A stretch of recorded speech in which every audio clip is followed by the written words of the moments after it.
This is Buffalo, What's Next? I'm Jay Moran. I'm Bridget Jai-Paul Valenza. And I'm Dave Debo. If ever there was an issue that demands more discussion now, the racist massacre at Tops Friendly Markets on May 14th is it. You know, America has a long, deep, rich history of racism brutalizing black communities. But where does it go from here? What does our community need? We must work and teach our children. What issues just aren't being addressed? As long as we keep doing the same thing, we're just sitting ducks for the next mass shooting. That's all you can say. This is a new program. Every weekday, we'll set aside this hour to hear from the community about issues that can no longer be held back. We need to make a concerted effort in our nation, in our institutions, and yes, in our family. Our first guest on Buffalo What's Next this morning is author Natalie Baszile. Her first novel, Queen Sugar, caught the attention of Oprah Winfrey and producer Ava DuVernay, who turned it into a TV series that just finished its 6th season on the OWN network. Here in Western New York, under the auspices of the Western New York Land Conservancy, Baszile will hold an online session for the Conservancy tonight at 7. Yesterday, she was a guest at a gathering at the Buffalo Go Green Urban Farm at Glenwood and DuPont, about 2 blocks from the site of the May 14th massacre at the Jefferson Avenue Tops. That's where my conversation with Natalie Baszile took place. We talked about her nonfiction work, We Are Each Other's Harvest, celebrating African-American farmers' land and legacy. A main theme we addressed, black-owned farms declined in the United States by 98% during the 20th century. Now, less than half of 1% of America is cultivated by black farmers. And your book gets into it a lot from a lot of different angles, but as you see it, what has that meant for black Americans to lose that amount of land ownership, of the connection to the farmland? Yeah. Well, you know, it's really had devastating effects, because if you think about what land represents in this country, land represents an opportunity for citizenship. It represents an opportunity to vote. It represents an opportunity to amass wealth and then pass that wealth down to future generations. And black people's lack of land ownership, really through systematic and structural strategies deployed on behalf of the U.S. government in many cases, has really contributed to a lot of the challenges that our community faces today, because we don't have that generational wealth to pass on. And it explains why black people's personal wealth in our community is less than half of what it is in other communities and white communities. There's a statistic that I read that came out in 2017 that said that if we continue on this path, by the year, I think it was 2030, the average net wealth for black people will be zero. And that's an alarming thought, you know, to think that in the black community we will have no wealth if we continue on this path. And so that's another reason why I wanted to write this book, was to try to wrap my arms around this constellation of questions about how farming and agriculture and land ownership and land stewardship in the past, moving through to the present, will have a tremendous impact on black people moving forward. So it's not just something that's an abstract historical idea. This is something that is impacting us today and will continue to have effects in our community going forward. You know, one of the chapters in the book, a real exceptional piece of journalism is done in there. Taking a look, it's called The Last Plantation, the USDA's Racist Operating System. Pete Daniel, the author. Yes. And we should mention this book is more of an anthology, I guess, of sorts, and probably the better way to describe it. But this particular piece of work is fascinating because it is so well documented. And obviously we could probably sit here and just go back and forth about this for a while. But I want to try to get home the point about this, that this was a situation that was started on a federal level that allowed local county agents to make a lot of decisions about land allocation, crop allocation, and federal funding allocation. And blacks lost out significantly in this. And to me, it shows, I guess, on one side, maybe a national plan that had good intentions, maybe. We can argue that.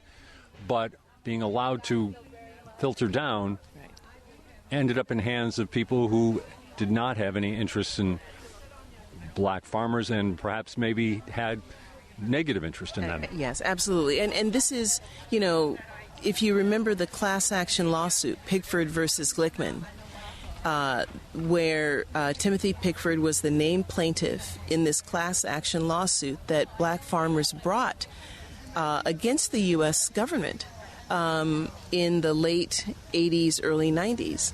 And what that class action lawsuit forced the U.S. government to acknowledge was that, yes, the USDA, which is a government agency designed ultimately to help the American farmer, that same agency deployed strategies over over 100 years, to systematically disenfranchise black farmers and black landowners. How did they do that?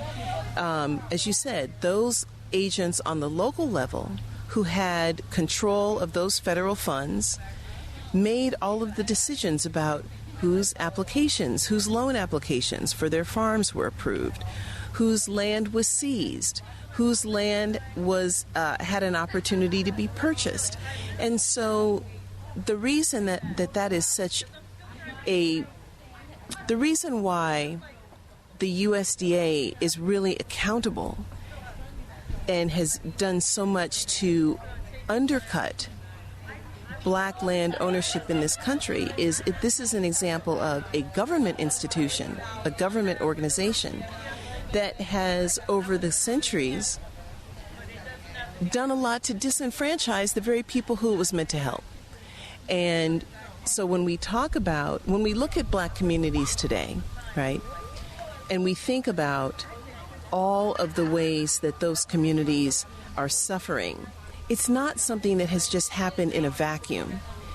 These communities today are suffering from systems and structures that have been deployed against them for generations, right? And you think about the USDA, then you think about things like redlining. I mean, it's a whole constellation of factors that have disenfranchised these communities for generations. So the way black communities often are today is not something that just has happened, right? There's a whole historical legacy that explains why these communities are facing the challenges that they are today. And just to follow that and reiterate the point, it's something that develops on the federal level, but is also allowed to trickle down to the local level. At a local level as well. Yes. You did touch upon this, but it was interesting to mention that when Africans did come to North America, they came with agricultural knowledge that landowners didn't Absolutely. have. That's right. And so when you look at who were the people along the west coast of Africa who were enslaved, they were people who had that agricultural expertise. They knew how to grow rice. They knew how to grow cotton. They knew how to grow indigo, right? And these are some of the very first plants that were imported and brought to the colonies, right? If you look at a state like South Carolina, where their main commodity was rice production, well, the people who were working in the fields were Africans from a region where rice was part of their staple. That was a staple in their community. They knew how to grow it, and they brought that wisdom and that expertise when they were enslaved and recreated that along the South Carolina coast, as an example. A little more about the book in the sense that the way it's pieced together. It's an interesting kind of combination because the articles, the essays some are very long, as I talked about one already, very detailed, very well sourced, and then it has a coffee table book essence to it with a lot of nice photos and quotations and poetry. We've got Barack Obama in there, Booker T. Washington, Toni Morrison, just to name a few. What about the construction of the book in that regard? Talk about your intent with that. Sure. So when I was working on We Are Each Other's Harvest, what I really wanted to do, because I really think of myself more as a writer and a storyteller, not necessarily a historian. And so in creating this book, I wanted to really position myself as a curator, somebody who could take a step back and assemble a chorus of voices to tell this story about Black people and the land. And I know that I'm inspired by a whole range of disciplines. I love art, I love music, I love poetry, I love film. And so I wanted this book to be a dynamic reading experience, so that even if you don't know anything about farming or land ownership, you can dip in and out of this book at any point and really hear the voices of the farmers. And you can, so there are first-person narratives. There are poems from some of, our best African-American poets, Lucille Clifton, Ross Gay, Elizabeth Alexander, Kevin Young, who really, in their own work, talk in some way about, in a celebratory way, about what it means to be connected to the land. So even the poems, they're not necessarily about farming. They're not necessarily about land, but somehow they capture the spirit and the experience of and they are celebratory in nature, and they all kind of are in conversation with each other. So I really wanted the book to be almost like a kaleidoscope or a scrapbook of voices and stories and narratives and poems, so that the reader would feel what I feel when I think about this issue, which is tremendous joy and pride and a real sense of celebration, even as we are looking in some cases at some difficult truths. Then it brings me to another part, because you talked about a couple of different elements there, but possibility. Yes. And that's kind of what I think brings you here. Yes. We're here sitting in an urban garden. A pretty extensive one, as a matter of fact. What are we looking at here? I think those are leeks, maybe? Could be. Right. Onions, I think. Onions, there we go. What is this? Dill in this bed? Oh, it could be dill. That's right. Yes. Yeah. There's onions over there. Yeah, well, it shows you. They have a couple of us. Maybe you could brush up on our farming a little bit. No, this is lettuce on this side. We do know that much. Right. But possibilities. So this is something that is being done here in one of it's the most impoverished neighborhood in the city. It's a segregated part of the city. But what do you see when you kind of put all those factors together, and then you see what is here and not really a great growing climate to add to it? What do you see? What do you feel? Well, when I look around at what Allison has done here, I see a tremendous amount of hope and optimism and resilience. I think, that's one of the things that I always draw a tremendous amount of inspiration from farmers. Urban farmers, rural farmers, it really doesn't matter to me, because in order to farm, you have to have vision, and you have to have hope, and you have to be inspired. You have to have faith, really, that you can really make something out of nothing. And I know that I feel that as a writer, when I face the blank page and I have to think about, okay, how am I going to start this story?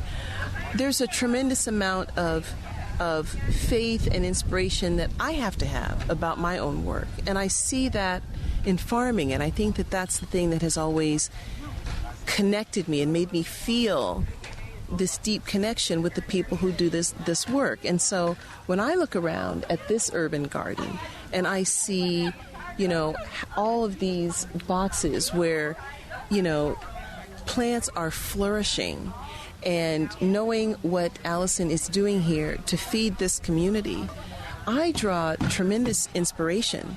And I'm learning about the history of Buffalo, and of course the tragedy that happened recently at Tops Market. But when I look around here, I see people who are invested in this community, who have a tremendous amount of resourcefulness and resilience and determination. And that's what I see, and that's what I think is just so wonderful about what these people are doing here. Your visit to Buffalo was scheduled before May 14th, but on May 14th, it's literally 2 blocks from where we sit right now. 10 black people were shot to death. 3 others were left wounded. As you were kind of contemplating coming here and knowing that, what were some of your thoughts and feelings? Well, I think I felt the same shock and outrage and heartbreak that I know that this community felt and that a lot of people around the nation felt.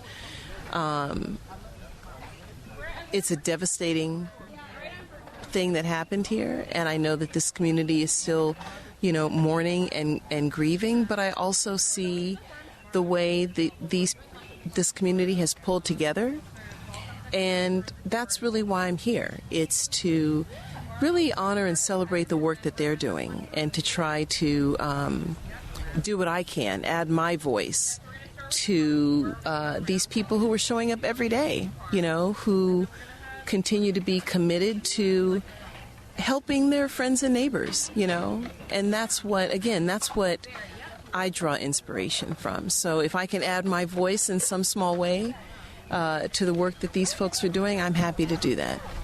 Speaking of drawing inspiration, we're going to change direction just a little bit here for a minute. Reading about I believe it's in your foreword, about putting together Queen Sugar and how long it took you to make that novel happen and how you thought you had it done after maybe a decade and then there were more rewrites to come. I really want to hear about your journey on that, because it's, we've got a lot of listeners who I'm sure everybody thinks they have a novel in them, don't they? But what it took to bring that to fruition for you, it really is a fascinating story in itself. Thank you. So Queen Sugar was my first novel, and it took 11 years for me to write that book.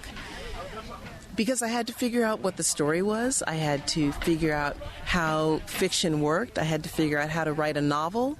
I had to get into the lives and that world of South Louisiana, which required a lot of research on my part. I spent a lot of time in Louisiana, in those sugarcane fields and in those sugarcane mills, really absorbing the culture, because what I wanted to do in that book, which I think is what every author wants to do, when we sit down to write, we really are trying to build a whole world, a world that the reader will hopefully fall headfirst into and be absolutely captivated by, and that takes work, and it takes patience, and it takes more determination than I, would have thought when I started. But it really was a labor of love, and in those 11 years, I really wanted to write a story that, again, told the story that we had not heard before about black people's connection to the land. Oftentimes when we think about the American farmer, we think about, as I did for many years, the American farmer is a middle-aged white guy, right? American Gothic, right? Exactly, right. Exactly. Mm-hmm. And, growing up, I remember the Farm Aid concerts with Willie Nelson and all that. And so, part of what I was trying to do with Queen Sugar was to say, wait a minute, black and brown people, indigenous people have been part of this story since the beginning. And I wanted to tell the story about a black farming family because that's part of African American history, right? It's part of, you can ask any black family, and chances are they will tell you that somewhere, somehow, someone in their past had a connection to the land. They maybe had farms or they had land in their families, and we tend to have forgotten that. And so in writing Queen Sugar, I wanted to tell a beautiful story. I wanted to tell a story about a family, with all of the family dynamics and the toil and the trauma and all that. And I think I did that. And then certainly when the book was optioned by Oprah Winfrey and Ava DuVernay and made into this television series, that again reached a whole other audience, and it really, I think, inspired conversation, about what it means to have your hands in the soil and what it means to farm and what it means to be part of that family and to really to receive and embrace and celebrate this rich legacy that we have. So, that's what Queen Sugar did and continues to do. I know that they're in their 7th and final season. They're actually in production right now in New Orleans. And, I'm just trying to write books about people and find stories that we don't often think about, but that are part of our history and part of our story. And then finally, do you have a message for specifically the black community of Buffalo right now? Just based on the people I've met since I've been here and the people I look forward to meeting tomorrow, there is a lot of wisdom here. There is a lot of love, and a real commitment to moving forward together. And, I've been hearing about some of the obstacles. I've been learning a little bit about, the city's history and all of the ways that it has been intentionally segregated, like so many American cities. I'm from the West Coast. I live right across the bay from Oakland that had a similar experience. And so I know what that's like. But I also know that within this community, there are people here who are devoted and committed and who really see the best in their neighbors and who really seem to be devoting their lives to making Buffalo a place that people want to live and where people can thrive and where people feel a sense of hope and possibility.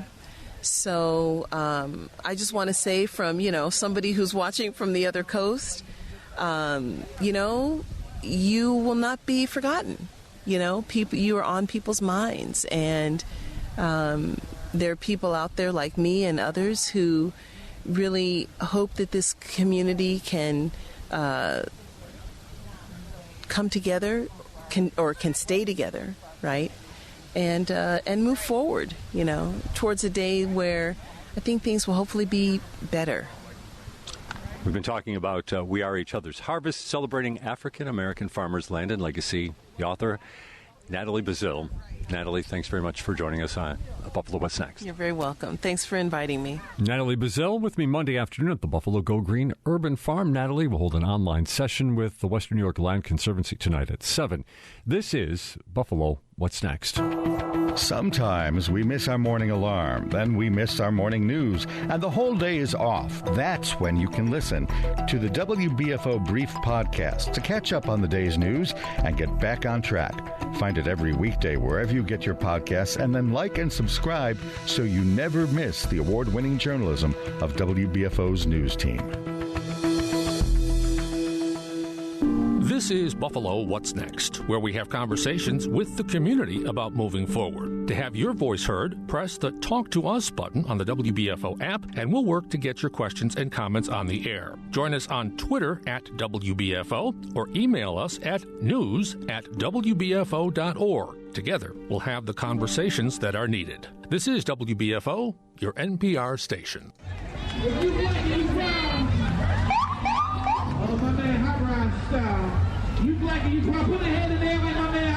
We're talking about food today on Buffalo What's Next, and there was plenty of food at Juneteenth on Saturday at Martin Luther King Park.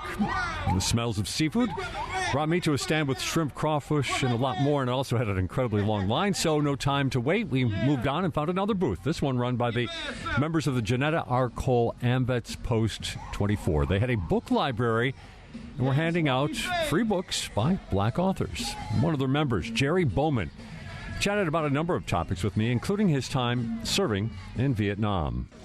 the Tet Offensive, and I got back home in October of 1968.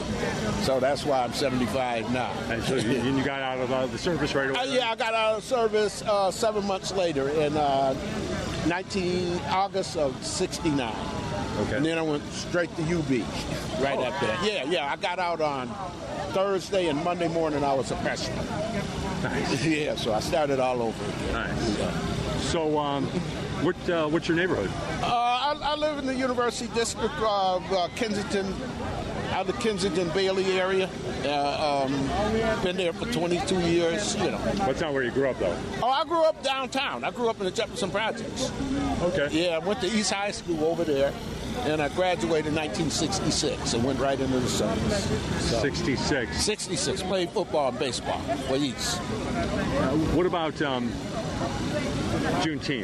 Juneteenth. What does it mean to you? It's excellent. I've been to every Juneteenth they've had since it started on Jefferson. Yeah, I've been to every one. I'm thinking they moved here to I think it's 76 or something, or 96. I've not forgot when they moved here to the park, but it was because we needed more room. And I think it's always been, you know, a good thing. It brings the community together. And especially now, since all the tragedies that we've had. So this is good. So what Juneteenth means to me is that it's a chance to see who's still alive. Because I go around looking for old friends, and some of them aren't here anymore. So, and all the people, all the people in here, the mixture of people is good, you know, because that brings Buffalo back, you know, a little bit of unity back together. I'm not going to say all of it, but it's a good thing. So I think it's positive, and I think they, you know, the only thing that knocked us out the box was that COVID. When the COVID came down, you know, but now it's good. So it's a family affair. There's our commander of the post is right there. And my sister and my cousins and all of them. So we do books, and we do a lot of other events too. So this is just one thing. What about like you did mention the shootings, which it's just it's over a month now since then, and you know, what are you hearing from people? What are kind of, you know, their thoughts about it? People were saddened by that. I tell people not to be afraid. What it kind of showed, we got caught with our pants down. So black people have to be more vigilant about what's happening. Keep your head on a swivel. And I'm thinking that in itself has brought people together, and that they're more observant now. And I think this will bring about unity in the community, hopefully. It takes tragedy sometimes to do that, but that's what happened. And the people are saying, because everybody that got killed, somebody knew. You know, because Buffalo's only so big. And Jefferson, you know, is the center of the black community. And a lot of people are hurt by what happened. You know, so, you know. Did you know one of the people that got killed? Yeah. The one girl went to East, and I'm Kat Massey, yeah. She went to East High School. She was about a couple of years behind me at East. A little younger than you. Yeah, she was 72. I'm going to be 75 next month. But I think the average age of the victims are up right around that. Yeah. I mean, people that go shopping. And it was just a happenstance that people hadn't, you know. I stopped there sometime, you know. And it was one of those things, but I think it was a wake-up call for the community, you know, be vigilant. And that's another call for, you know, if you're going to police our community, you know, the police must be vigilant too, because we can't just let people walk up and kill people, you know, but they've done that. Do you think they've been more vigilant since? Yeah, of course. I mean, Are you seeing more presence in your neighborhood? Yeah. And I'm thinking people are paying more attention, and that's what we must do. Residents are paying attention. Pay attention. Very good. Because if you don't pay attention, you get shot, you know. Yeah. What about that, you know, like when it comes to the tops, should it reopen? Should they rebuild a new one? What? Well, I mean, it'll take too long to rebuild another one. I'm thinking they should build more than one tops in the neighborhood. They got more than one tops in the other neighborhoods, so build another one. And what about people like Wegmans? Ask them, you want to come in? And but I'm thinking if they open at the end of July, it's needed. But if they're going to do it, they need to expand it some. Because it's awful small. It was a small place. And what about, obviously it was a racial attack. Sure. We're talking about, white supremacy. They need to attack that. That's the thing, white supremacy. And there's 836 hate groups that they know of in America. And they're talking about guns. We shouldn't have any guns. I mean, people that need guns gonna get them anyway. I mean, we got a lot of people that get illegal guns. You can make guns. And how about people that get guns and sell them? That's a business in itself. So just to have gun control, and then people will start talking about the Second Amendment. We have the right to carry a gun. And that's not all the way true. Second Amendment was put in place make sure that I didn't get a gun. And in the event that I did have a gun, the people that can carry guns would shoot me. They were nothing but people that used to chase runaway slaves. That's all that's about, And so we shouldn't be fooled by any of that. Happy Juneteenth. Thank you. Appreciate it. Thanks for your time, Jerry. Mm-hmm. That was my conversation at Juneteenth on Saturday with Buffalo resident Jerry Bowman, who served in Vietnam and is a member of the Janetta R. Cole AMVETS Post number 24. We have more ahead on Buffalo What's Next. You're listening to Buffalo What's Next. There are several ways for you to join the conversation. Send us a message now on Twitter at WBFO. Email us at news@WBFO.org. Or just press the Talk to Us button on the WBFO app and leave a comment we can use on the air. We're here for you. This is Buffalo What's Next. And this is Dave Debo. We are continuing our discussion today about feeding the community and some of the different ways they can do that with tops, without tops, with a food desert in that community. Let's pick up on a few of the ideas that Jay raised with author Natalie Baszile. Allison DeHonney is with us now from Buffalo Go Green. She is one of those urban farmers that a lot of people say is so desperately needed, not only to feed the community, but also obviously to promote some industry and jobs in an urban setting, to talk about health care, to talk about access to healthy food. Allison's here to do all of that. Welcome. Thanks for being here. Thank you so much for having me. Let's start with a little bit of what you've got going and the project as it is and the project as you envision it. Buffalo Go Green. We have vacant lots in the city. You farm on some of them, right? Yes. We have food deserts in the city. People could eat more produce. It would be healthy. It would be a good thing, especially if there is a food desert and not the kind of access that we've been talking about all the earlier parts of this hour. With such synergy, with vacant lots and with a food desert, isn't it automatic that a farm like yours should be able to thrive? You've talked before we went on air about some of the obstacles. Why is this process hard to implement? Well, we are thriving, and because we are thriving, we need access to more land. And we got a very good education from the wonderful author Natalie Baszile about the history of Black people, Black farmers, and land access in this country. And unfortunately, we at Buffalo Go Green are struggling with that same challenge today in 2022. What's the challenge? So our project is the large vision for our organization, which is a holistic wellness and agricultural education campus on Buffalo's east side, the first of its kind. In the nation? In the nation. And that we know of. Okay. We know of.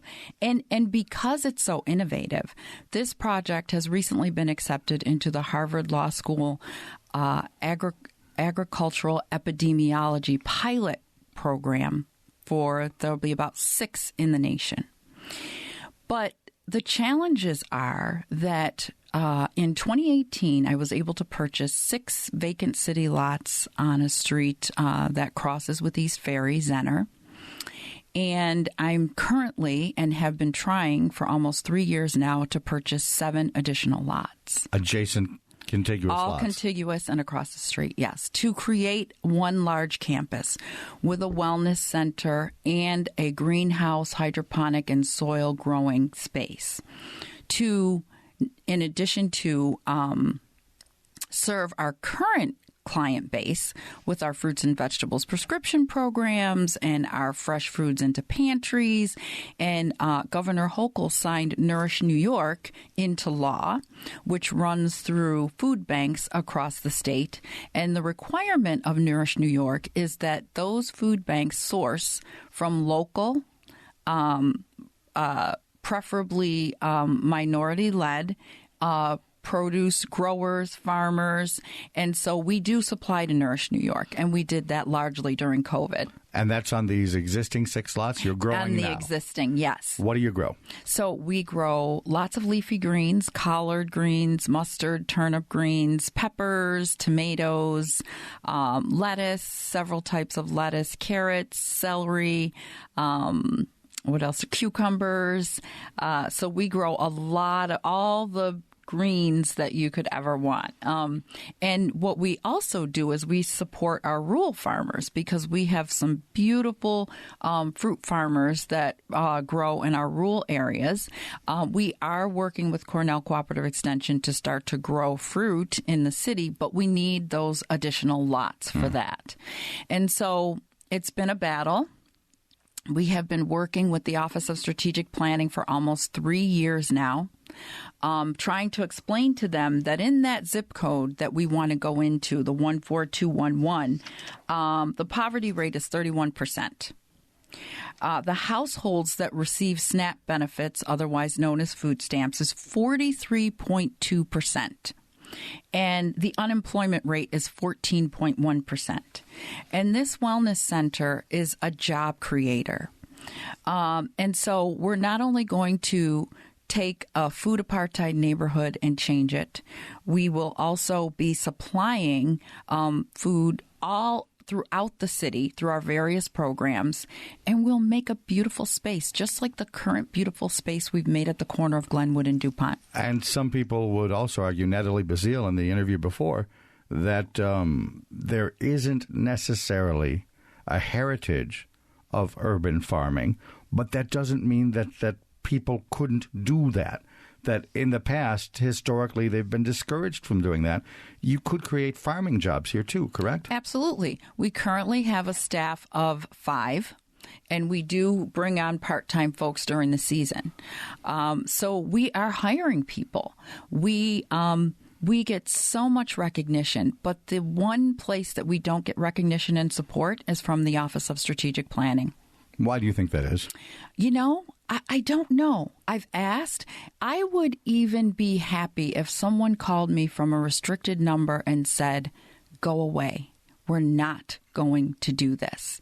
Because then I would have an answer. And our board is working tirelessly and saying, we need either give us a hard no, and we'll look elsewhere. We have the support of our council member in that district. Councilman Mitch Nowakowski has been extremely supportive of this project. We were in his office on June 6th talking about, you see my timeline, my 3-page timeline that outlines everything that I've been through since. Would this were TV? She has a stack here in front of me of documents and plans that is probably about 4 inches thick. So it's not like this is just something doodled on the back of a napkin. Absolutely. And so, when we were in Councilman Nowakowski's office, he was not even aware that the sale of these lots had been cleared through the land use department. So that's the process.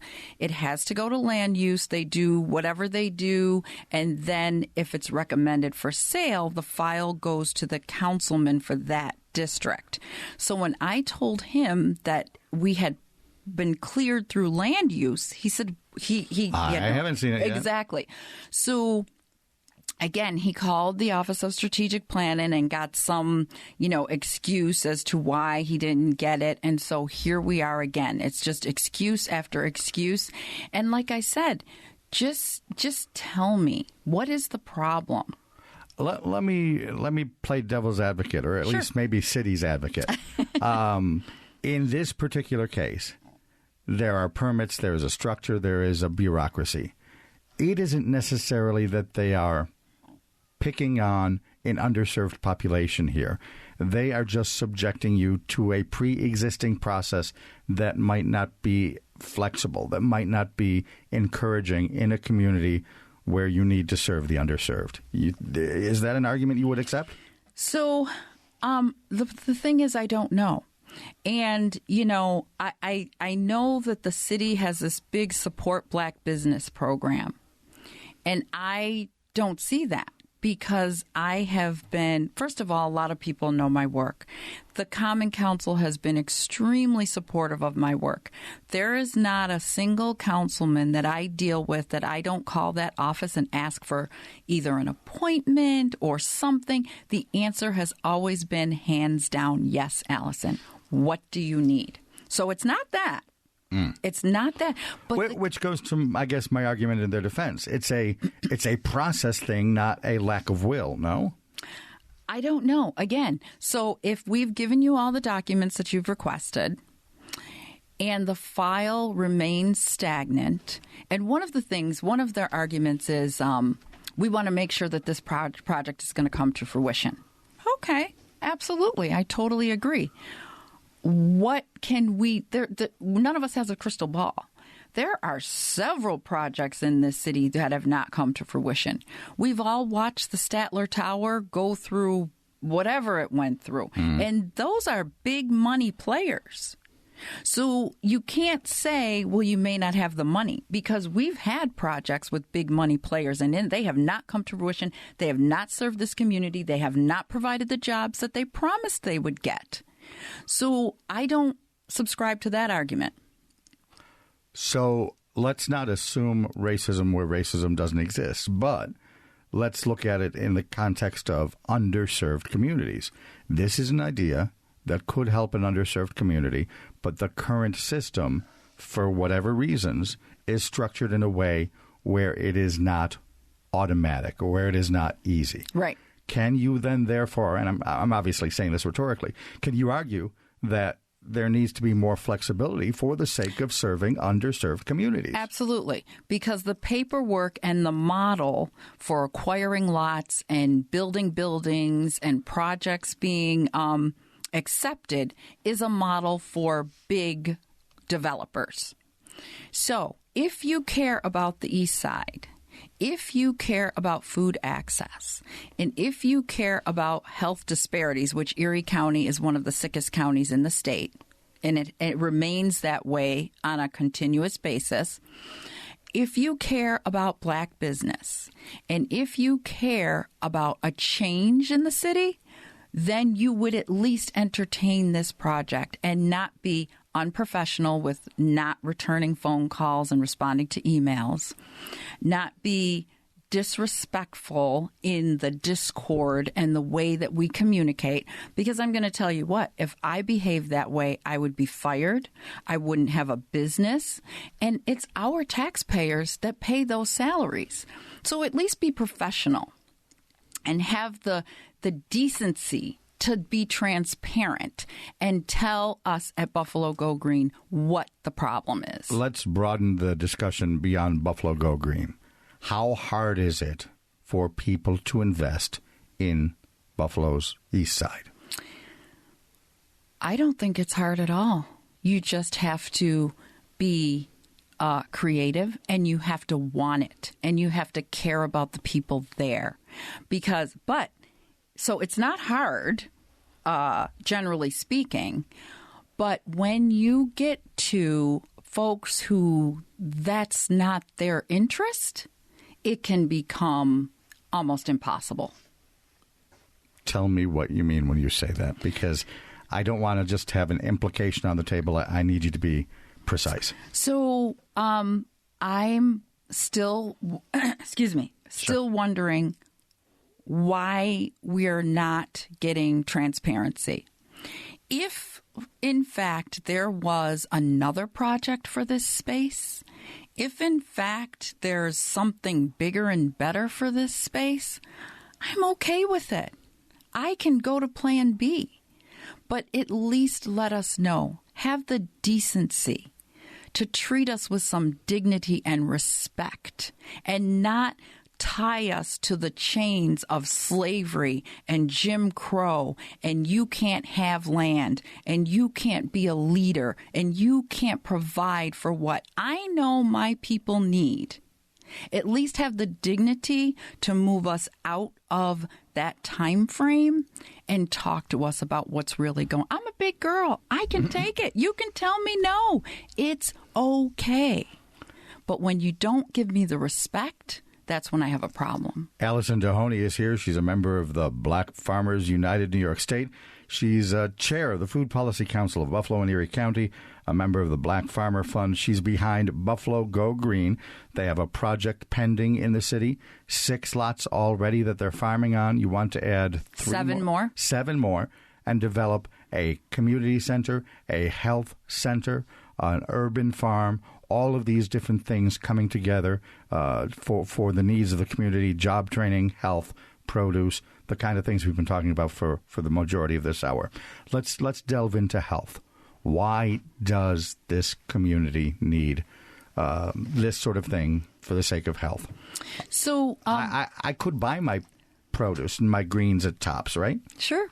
So one of our beloved partners, Community Health Centers of Buffalo and Dr. Ansari, when I wanted to bring a fruits and vegetables prescription program to the city, I went all around trying to get folks to... Let me dissect your words there. Prescription program. What do you mean? Okay. Describe this. So if your doctor knows that you're struggling with hypertension, diabetes, cardiovascular issues, or any of those comorbidities, they can say, here's a script. You don't have to pay. The health center will underwrite the cost. You go on site to our market and get healthy food instead of ding-dongs and potato chips. Exactly. But I like my ding-dongs. Most of us do. Right. And the produce that we are providing our community, chemical pesticide free, locally grown. We don't plant in the ground. We buy our seeds out of state, no genetically modified seeds.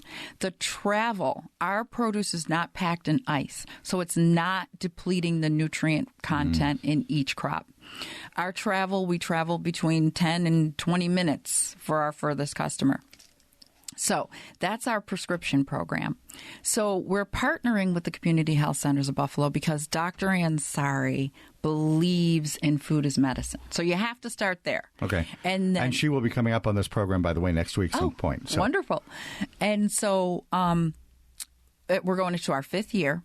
So what we will do at the Wellness Center is design programs that do not duplicate clinical services, but are more on the holistic side and can complement those clinical remedies that folks need to get better and to stay healthy. Because in that regard, food supply is part of the problem. Absolutely. And in that 14211 neighborhood, there's, a lot of fast food outlets and a lot of corner stores, but no healthy outlets. Expand the program beyond the prescription concept. Would you just put stands out? Would you sell to Tops? What's your distribution? So, yes, we would love to sell to Tops, and a few grocery outlets have approached us about that since 5/14. But, of course, we need to scale, so we would need more land for that. And your distribution would be primarily through that community? Yes. Okay. All right. Bodegas, small stores, anyone? So, no, not really bodegas. Tell me more. So that is not a model that really works. We tried that a couple years ago. That's just not a model that works. It's more effective for us to work with like the Urban League Food Pantry or Nourish New York or health centers. Is it a volume thing? No, not really. Not really. Just a model that doesn't, corner stores are there for their base is it's profit. You know what I mean? And so if I only want to sell pens and you only want to sell pencils, for us to come together, we're not really aligned. Okay. All right. There's not an alignment there. Wellness is not the overarching mission. They'd rather sell the potato chips and the ding-dongs. Absolutely. Because the profit margin on a potato chip is, Absolutely. okay, all right. So why go where there's no alignment? It's not necessary. All right. There's so many other places to, In the remaining minutes or so here, let's talk about the jobs component. Natalie, in the earlier segment, addressed it. Historically, I think we can say that there isn't necessarily a tradition of black farmers. There could be. There should be, maybe you would argue. Are there jobs to be had here in more than the health center, maybe in more of the greenhouse? But forgive me, I picture, and I know this is stereotyping, and it helps at least illustrate the argument, so bear with me. I picture a young kid who wants his way out of the city, who wants a prosperous career, not thinking of farming first. Absolutely. And I totally understand why. So there's a place for those folks because farming is it's moving out of that antiquated space. And so you could develop drones. Farmers are looking for ways to identify disease and issues with their crops early on so that the remedies can be taken quickly so you don't lose mass amounts of crop. You could create drones, you can create irrigation systems, you can go into ag finance. There are so many career fields attached to agriculture and food systems. The work is beautiful work, and I understand if everybody doesn't want to toil in the soil, and that's fine, but there are other avenues, and that's what we would be teaching at our Agricultural Education Center. That is something we heard at Juneteenth. Jamie Swigert was there. She had an agricultural booth in Martin Luther King Park, and she said that jobs and better access to it are definitely part of the equation. The industry of agriculture is a $1 billion industry. But then when you look at the ratio of black folks who are a part of the industry, right now when you look at farmers, we're less than 1% of the farm industry. When farming was essentially a black industry starting out with slavery, but we were doing it unpaid. And then there was a movement after freedom happened where former slaves didn't want their children in the soil because it was connected to such trauma. So there's a post-traumatic stress that's associated.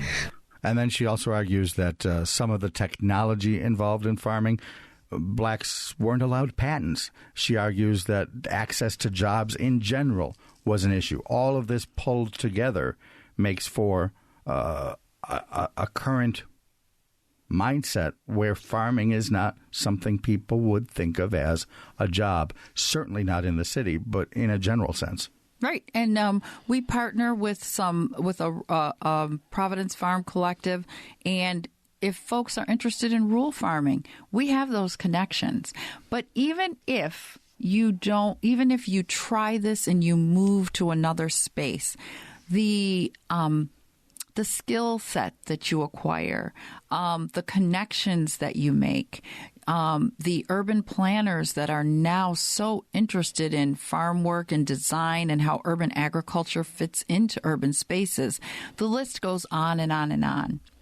You can become an attorney that works in environmental justice, but having that knowledge and having a space where we can develop that base of information at the Agricultural Education Center is what we want to do for the community. I think we can certainly argue that farming is not just a guy with a plow. Absolutely. Cornell University has built an entire institution around the science of it all. The horticulture of it all. You spoke earlier about the use of, or the lack of use of pesticides. A lot of that involves scientific fields. Absolutely. Things that are more, again, than just a guy with a plow. Absolutely. And we work very closely with Cornell, and we've been able to give suggestions of things that we need. We have a vegetable specialist. She's going for her master's degree. These are heavily scientific, highly educated individuals working in this field. In a neighborhood where you need the jobs. Absolutely. Okay. So we've covered the health. We need the health. We need the produce. We need the jobs. More broadly speaking, in the remaining couple of minutes here, talk in a general sense about some of the things that we haven't covered. Broadly speaking, maybe not necessarily with your project in mind, but broadly speaking, what does the community need right now? Broadly speaking, this is another layer of trauma. And Black folks, we walk around every day with the effects of trauma. It's been proven that it can be in your DNA, and it's never addressed. It's never the East Side is looked at like, oh, I don't want to go there. I don't want to drive through there. I don't want to stop there. Yet people came from all over after the massacre, and nothing happened. And they were on the East Side for hours and hours. So broadly speaking, there are so many things that lead to a neighborhood or a community being underserved. It's not just one thing. It's a culmination of systemic racism and systemic fear that, there's not enough for everyone. And anyone who knows how the universe works, the universe doesn't work like that. The universe works that if you do well, there's a higher probability that I will do well. And for some reason, folks who are afraid of the browning of this country and white supremacists feel like if, Black people have a decent life, then they're not going to be able to have a decent life. And the universe just doesn't work that way. Generational trauma. Generational trauma. We all have it. And I would argue there have been lots of stories about how that affects white people as well. We saw it in some of the murders of husband on wife murder, and the first thing people do is blame a Black man. And that takes away from the person who actually committed the crime. So if you want to commit a crime and have a higher probability of getting away with it, to blame a Black person. And that affects white people and other races as well. So it's not just in a vacuum. Racism and white supremacy affects us all. How do you combat that? Oh, Dave, it's just we have to be raised with love and kindness. That's all there is. There's love and fear. And if you're not raised with love and kindness and you don't have that surrounding you, it's very difficult to combat that. But I also think in some ways maybe racial attitudes are a generational thing. Absolutely. My own children and my nieces and nephews have been exposed to far more Black people than my mother, who holds thoughts that are in league with what her generation thinks. Right. I don't want to call her an outright racist, but she has more thoughts that would be in that box than the younger generation.